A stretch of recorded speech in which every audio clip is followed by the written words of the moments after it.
everyone. Welcome back to our Life After BIZ podcast by BIZalum. Here we uncover what no one tells you about life beyond university. My name is Farah. I'm currently an MSc Real Estate student at NUS Business School, and currently I'm the president of the Masters Club Real Estate. So today's episode is extra special. I'm here at South&East in the Shaw Foundation Alumni House. This is a modern Southeast Asian restaurant located at the heart of NUS. So joining me today is our very own alumnus, Shane Gan. He's from BBA class of 2014. He's the co-founder and he's also the head chef of South&East. He's a very passionate entrepreneur who took a bold leap from business to the culinary world. So welcome, Shane. Thank you very much. Hi, everyone. My name is Shane, and I am the co-founder and head chef at South&East Restaurant. I've actually been involved in F&B for about 10 years now already. Okay, great. Shane, thank you for having us in your lovely place. We can't wait to learn more about your journey in the culinary world.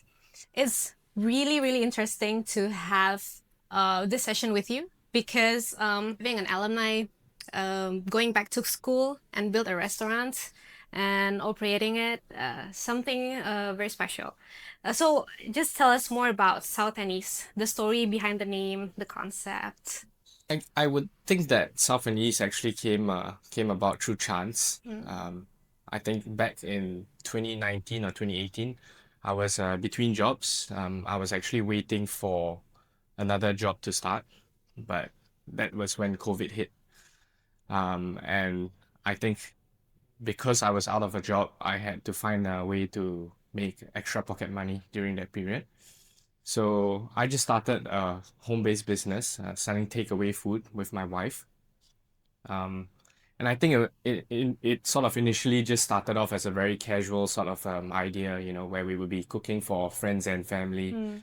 But it very quickly grew. I think people started to enjoy the food that we put out, and I think the business started from there. We started to get a bit popular, and that's when we started cooking for even friends of friends, and eventually to people that we didn't even know.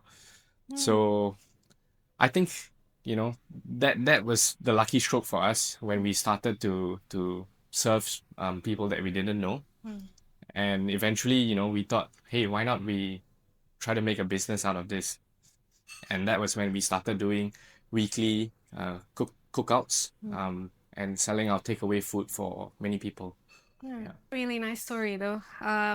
It shows that you really have something to give to the society or environment, the community by cooking. Very nice. Okay, so what inspired you to set up your restaurant now at NUS? So I think shortly after we started the home-based business, that was back when dining out was still very much restricted. But once things started to open up again, we sort of noticed that, the number of orders were slowly declining. And I think that was when we decided, to sort of take our chance at transitioning to a, more public sort of concept. And so that's when we started doing a private dining concept, where we invite people to our place, and we will be cooking 8 to 10 course meals for them. But I think the thing that we really missed was the sort of interaction with guests and customers, and I think one of the biggest rewards of being a chef is actually being able to see people enjoy your food. When they put that first piece of meat or chicken or beef in their mouth, and actually enjoying and savoring the moment, and that gives me a lot of satisfaction. So I think that was one of the reasons why we wanted to move on towards a restaurant, where we could really take the time and effort to engage with the customers and to actually be able to see their faces when they enjoy the experience. That's amazing. So I know that running an F&B business is tough because my family is actually running an F&B business as well. My dad used to, but no, not anymore. But yeah, I know it's tough. So what have been some key learning points that since you started this business? I think the biggest challenge that we have been facing, it's managing people. Mm. Because prior to opening a restaurant, it was just me and my wife, Mm. and we very much were able to draw a very distinct boundary, with regards to responsibilities. Mm. But very quickly when we started this restaurant and we had to actually have people that working together with us, Exactly. it just becomes a whole different ball game. Yeah. And I think that adds a lot of pressure, because you all of a sudden you have many mouths to feed, you have to look after people, you have to make them feel happy and enjoy their work in Mm. essence, right? Yeah, I understand. That was our concern as well. Yeah, people management is kind of tough. So yeah. So can you share more about your sustainability efforts? So everyone's now talking about sustainability and everything in all sectors, including food and beverage. For example, reusing wine bottles, maybe as utensils holder, or how these things reflect your values as an entrepreneur. I think being in F&B is really, really challenging because the profit margins are not great, Yeah. so we always have to constantly find ways to help in that aspect. And I think one of the biggest costs in F&B is definitely the cost of ingredients which we use. Mm. So we are always looking for ways to reuse or to use the parts which don't usually get utilized. For example, if you look at coriander, most people just use the leaves. But we are actually taking the roots and making sauces out of them, making marinades and things like that. So it's really about utilizing the entire ingredient rather than what people um, think of when they look at the ingredient. So it's like an effort to zero waste, Correct. kind of Correct. like that. Yeah, okay. Yes. All right. So another thing about food and beverage, especially a chef, as you are, is creativity, right? So how do you balance creativity in the kitchen with the business side of managing your restaurant? I honestly think that is one of the biggest challenges that I'm facing right now. In F&B, manpower is always an issue. And I think part of being a owner means having to juggle many responsibilities and many aspects of the business. So I think at the moment, I'm currently involved in the operations, the day-to-day operations as well. And this is already quite taxing. So on top of that, having to look after the back end of the business, I think that sort of stifles the creativity in some sense. So I'm sort of constantly always looking for ways to be able to take a step back from the business and to be able to see things from a kind of like an outsider's perspective. And also to give myself the mental capacity to actually think of new dishes, to come up with new ways that we can use ingredients and to sort of reinterpret traditional Southeast Asian food. Yeah. So Okay. that's something that has been bugging me for a while now. Oh, there's one question that actually interests me. The name South&East itself. How did you and your team came out with the name South&East? Okay, so I think back when we started our takeaway business during COVID, we actually simply named our business Shane and Eve's Kitchen. And I think we both agreed that, we love to cook Southeast Asian food. And when we were thinking of a name, we wanted to think of something that, when customers look at, they would sort of be able to relate the name to what we do.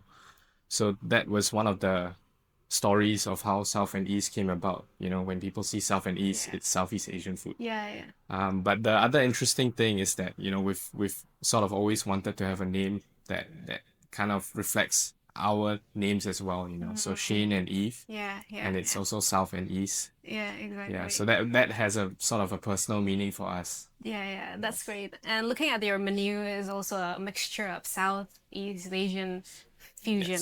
Yes. Yeah, because my wife is also she's from Indonesia. So, you know, I think I've been to Indonesia numerous times now, and Mm, I've every time we go there, she's always bringing me out to eat. yeah, So we draw a lot of inspiration from Indonesian cuisine, you yeah. know. I used to work in a Thai restaurant as well. Mm, So I think it's really about us sort of cooking the kind of food that we both enjoy eating. that's great. Yeah. So fun fact, I'm also from Indonesia. So it's really nice to hear someone that's close to my hometown.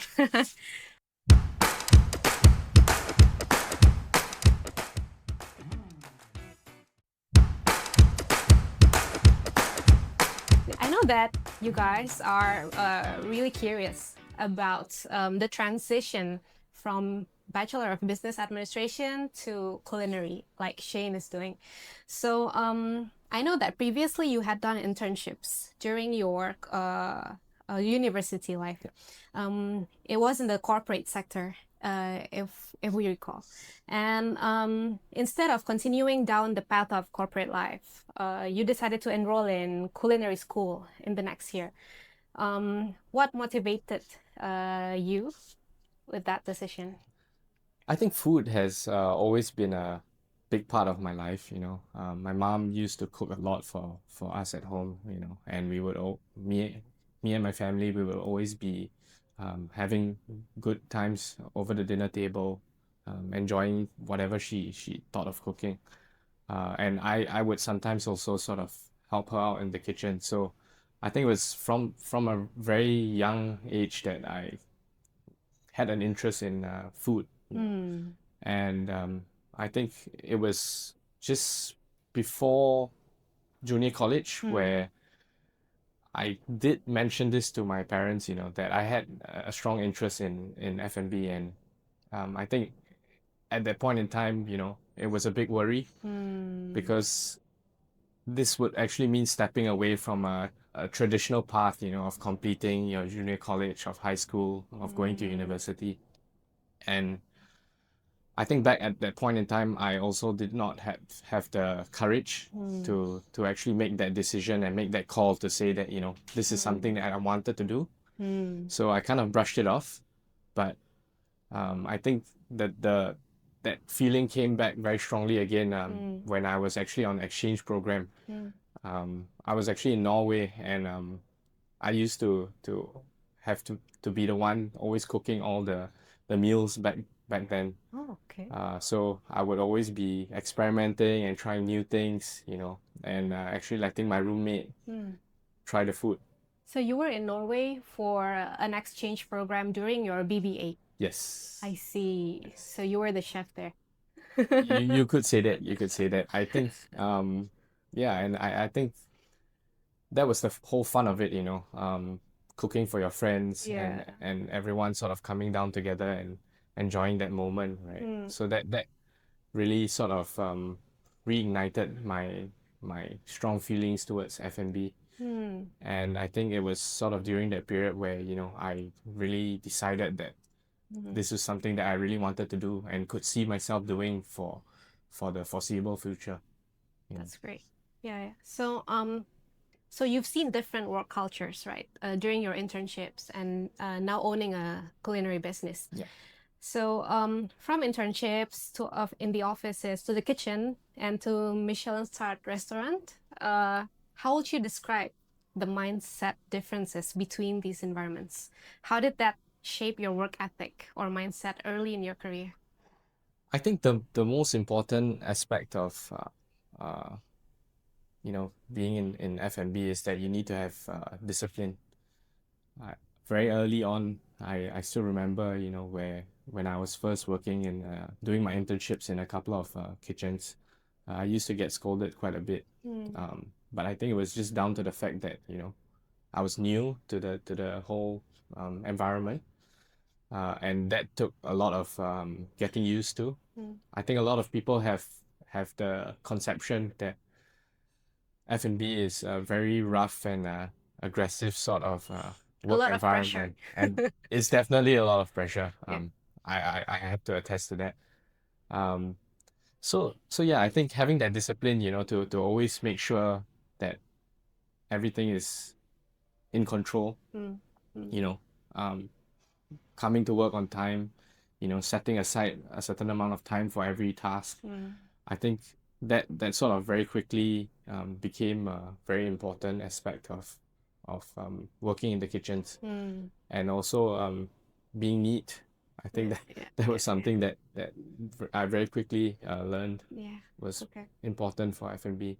Mm, But I think the biggest difference, between corporate and F&B would definitely have to do with the mental sort of strength or capacity that you need to have. mm, Because I think over in FM, when you're working in the kitchens, you're pulling 12 to 14-hour shifts at one go. mm. And quite a lot of times, you're subject to a very intense amount of pressure. F&B in Singapore, I think is one of the most challenging industries. Manpower is such a big issue, and I think more often than not, you find yourself doing, the work of 2 to 3 people Mm. sometimes. Yeah, yeah, So yeah. it just kind of drains you Mm. slowly. Yeah, yeah. So I think having that sort of mental fortitude, and actually building up on your mental strength, that's something that Mm. you really need to have. Yeah. Mm.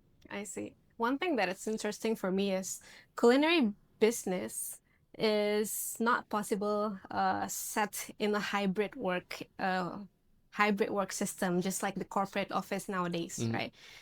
That is not gonna be possible in a culinary Mhm. business, right? Yeah. But I think that's also sort of you have to accept that fact. Yeah. And I think for me and my wife, actually, coming in every day and being able to interact with customers, Yeah. I think that's the biggest joy that we always get. Mm. And I think if you want to work in F&B, you definitely need to have this desire to want to serve the customers and to give them Mm. the best possible experience. Yeah.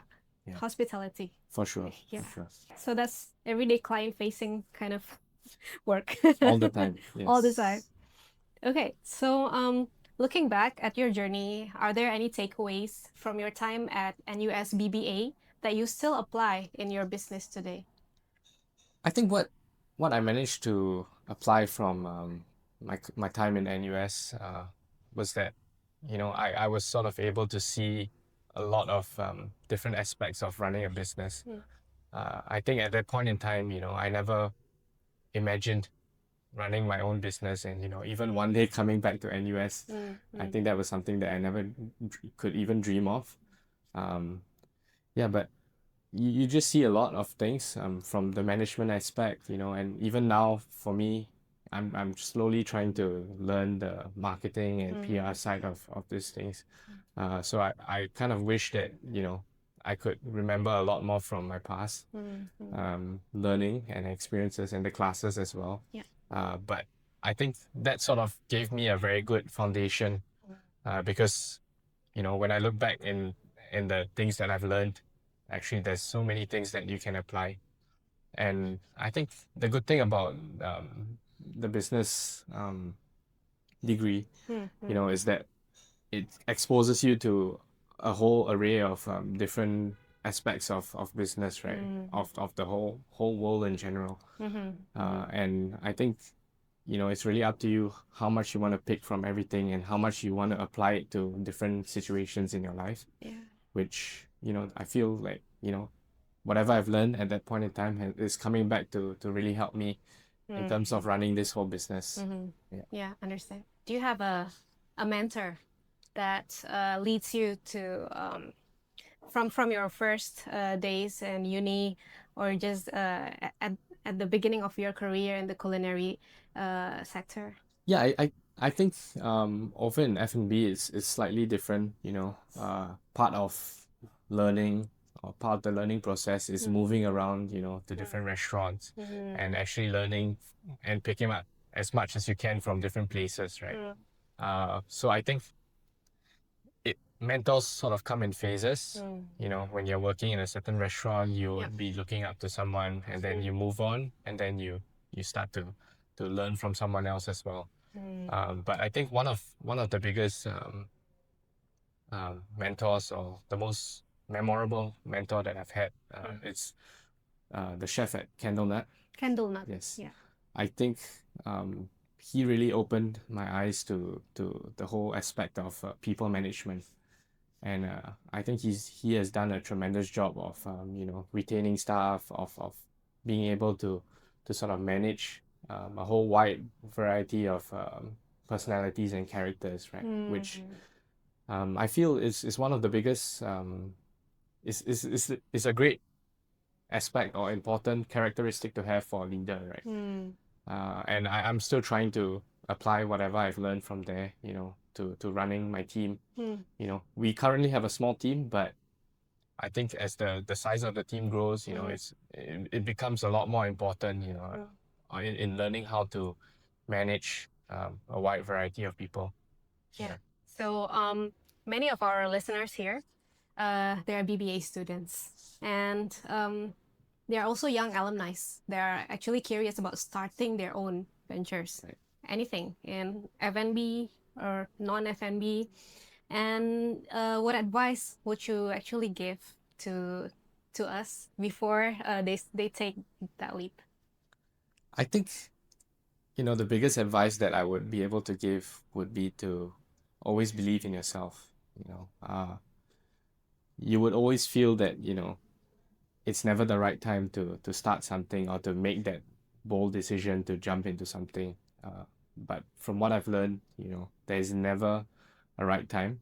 You just have to really take that opportunity when you can, or when it comes. And I think you learn to deal with it, whatever problems that come. You just have to accept it and take it head on, right? Because if you don't start, or if you don't make that decision to get into things, you will never be able to even know if you have what it takes to succeed or not. And I think I also learned quite recently. I was just speaking to a random guest, and he even mentioned, that for you to even have the guts to open a restaurant, you can already consider it as a success. So even if one day this restaurant doesn't do well, or whatever business that you start doesn't do well, the fact that you tried, and the fact that you put your 100% effort into it, that in itself is already a big success. Yeah.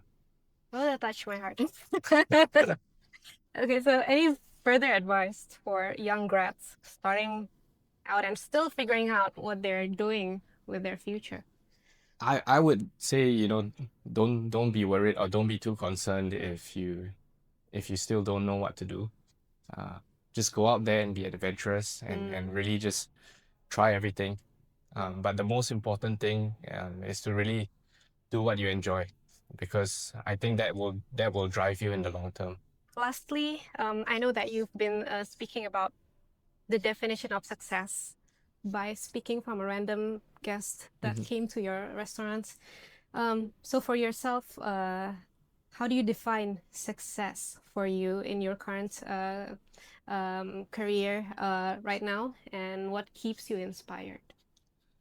I think all of us have very different ideas of what success is, right? And of course, running a business, the primary objective is to make sure that, you're always in the green, you're making money, you're paying your staff on time, and things like that. But I think for me and my wife, like I said, one of the reasons why we decided to open this was to really be able to interact with guests, and to make them have the best possible experience. And for me, I think the biggest success is seeing return customers, because that always gives us the validation that we're doing something right, and we are creating memorable experiences for them to actually want to come back.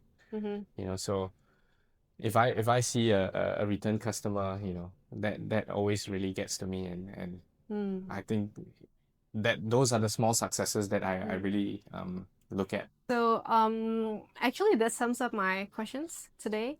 So really, I thank you, Shane, for sharing all your stories. It was very genuine.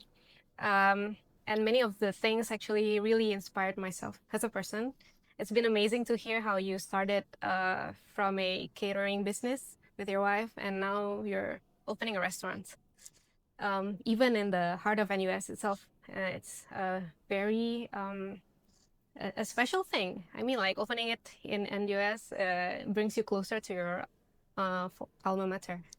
Yeah. So with that, I will close today's session. So thank you guys for listening. Don't forget to follow us on Instagram at NUS BIZAlum. And you have to like and share the podcast with your friends, with your professors, with the faculty members, everyone. Do follow us also as well on south&east.sg. So stay tuned for the next episode of Life After Biz, what no one tells you. Thank you. Thank you. So South and East is actually located in Shaw Foundation Alumni House. Do consider us for takeaways, where we actually sell our signature 5-spice smoked beef short ribs. These are always good for special occasions and group celebratory occasions as well.